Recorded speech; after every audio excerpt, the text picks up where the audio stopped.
The first thing I would like to say is it's such an advantage and joy to have, I would think, the ensemble made in Canada here in residence and to be so closely associated with University of Western Ontario. I've known this group a long time, and in 2012 they premiered a piano quartet of mine, later put it on a CD devoted to a number of string pieces, which actually got a Juno nomination in 2015, and it's great to be here. One of the first things you learn as a composer is don't talk longer than your piece, which is really hard because these Twitter etudes are very short. And indeed, the conceit is that each of these 6 movements only has 140 attacks. Now, I know Twitter went beyond 140, but when I was writing these pieces and I started them, you were limited to 140 characters. And what I was, in fact, asked to do is, about 4 years ago, I was asked to write a test piece for a violin competition that was sponsored at Queen's University. It's the Isabel Bader Overton competition. It's currently being held right now for cello. And it does have the significant prize. It's for Canadian musicians. First prize is $20,000. Performance at the Kingston Symphony. It tends to attract really good performers. And I wrote the imposed test speech, which always drives performers crazy because it's never been played and it tends to be hard. I was asked to do solo violin to show off a lot of different technical difficulties. So I thought, well, I'll just write 6 Twitter etudes, 140 attacks.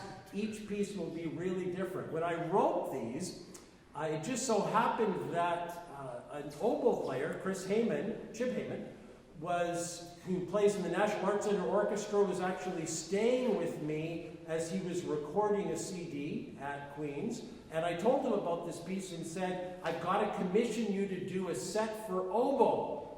In fact, I said, just the fact that you want another set means I will do that. And in fact, I wrote them and he added them to his CD, which was really great. So this is the 3rd set. I now have violin, oboe, and viola. And I should get off the stage and just let Sharon play them, except I will just say that if you follow the program, it's really clear. The first one is all about 6ths. So it just works on tuning major and minor 6th. The second one, which is spiccato, that's a very fast violin stroke with some accents thrown in.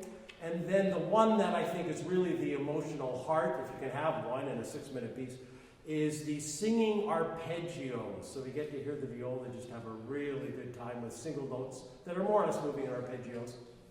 Then we have the Pizzicato Duet. So there are chords and you hear a dialogue between the pizzicatos. The Passacaglia is a ground bass that we proceed to write variations on. And then the groove is just, as if you've got sort of a jazz-like motor groove, and then it's over before you know it. Thank you to Sharon. I would just say, often a composer does come back on stage after a piece has been played. I've already talked far too long, so when it's done, just applaud for Sharon, and I think we'll all be grateful.